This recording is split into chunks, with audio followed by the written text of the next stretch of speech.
जो बच्चा था और जो बूढ़ा था और सभी उस वक्त सन 65 में तो सभी फौजी थे।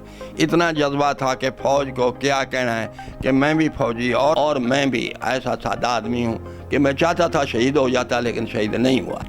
तगमा तो मुझे ये है कि तगमा जंग मिला है, दूसरा सतारा हरम मिला है, तीसरा मतलब है कि ये फौजी जो यूनियन रिटायर फौजियों की यूनियन है वो उसने तो वो बाजू तो मेरा काटना चाहते थे, इधर से काटना चाहते थे कि ठीक है बाजू काट दो, बिस्तरों की बड़ी ज़रूरत है, डिसेबल्ड आ रहे हैं, ज़ख्मी आ रहे हैं तो बिस्तरों की बड़ी ज़रूरत है। लेकिन कर्नल राठौर ने कहा, गुजरात का था वो, तो उसने कहा कि ठीक है इसने मुल्क और कौम के लिए इतना कुछ किया है तो इसका बाजू काटना चाहते हैं, इसका बाजू मैं नहीं काटने दूंगा। ही इज़ माई गेस्ट, जितना खर्च है जो कुछ भी है इसका मेरे ज़िम्मे डालो। अस्सलाम वालेकुम नाज़रीन, मैं हूं आपका मेज़बान अब्दुर्रहमान हदफ में आप सब लोगों को खुशामदीद।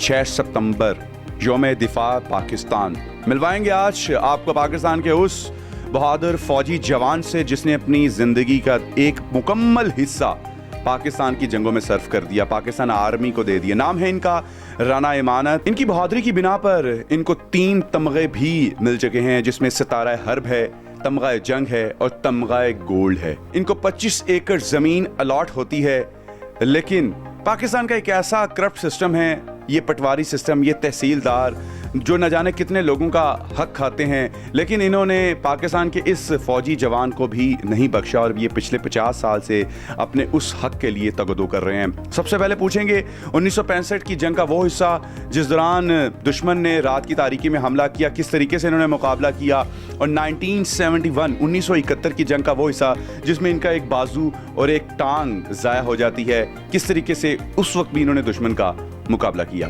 आइए सुनाते हैं इनकी कहानी इन्हीं की ज़ुबानी। और सर सन 1965 6 सितंबर को हमें इधर से आर्डर मिला लाहौर से, 2 मीडियम में मैं था वर्कशॉप EME में, तो इधर से हम रात को 12 बजे कसूर पहुंच गए।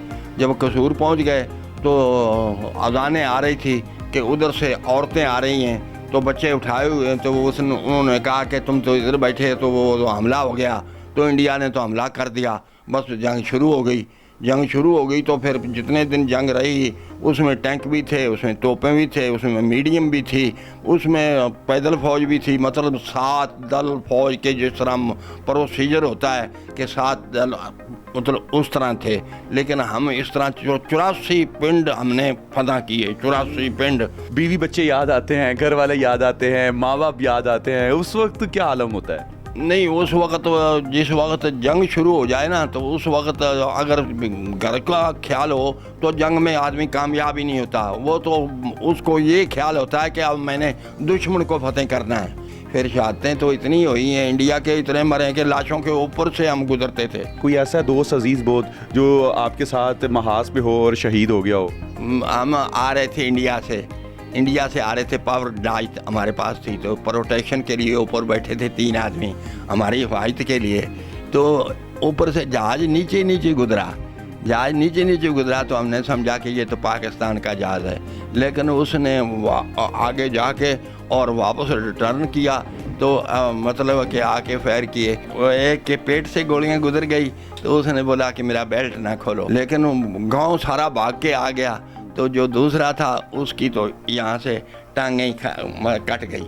अवाम ने भी पाक फौज के साथ मिलकर पार्टिसिपेट किया। जो बच्चा था और जो बूढ़ा था और सभी उस वक्त सन 65 में तो सभी फौजी थे।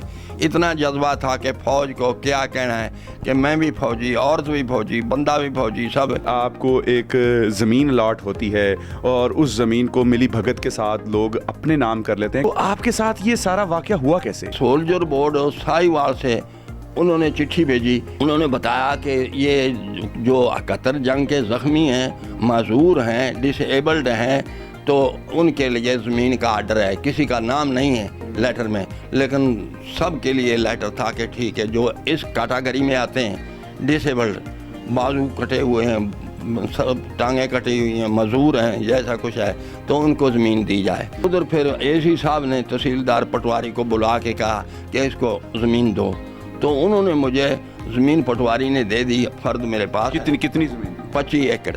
जब मैं उधर चला गया तो ठीक है, वो मैंने बोला मुझे ज़मीन का कब्ज़ा दो, तो कब्ज़े के लिए वो बड़ी भारी रकम मांग रहा था।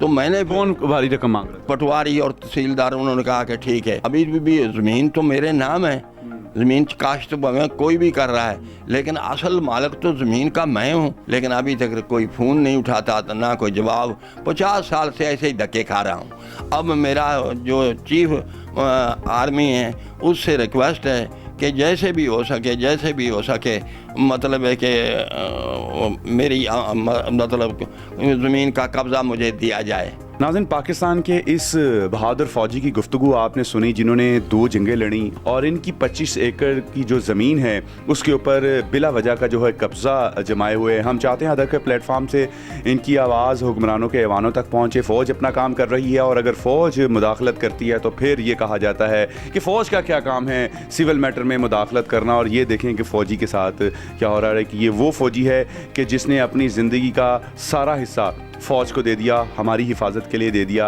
अगर इनको इनका हक़ मिल जाता है तो शायद इनकी ज़िंदगी की वो तमाम तर महरूमियाँ जो पिछले 50 साल से ये इसी ज़मीन के सिलसिले में काट रहे हैं, शायद वो 50 साल वापस तो नहीं आ सकते, लेकिन फिर भी इनकी दादरसी हो सकती है। इजाज़त दीजिए अपने मेज़बान अब्दुल रहमान को। अल्लाह निगहबान।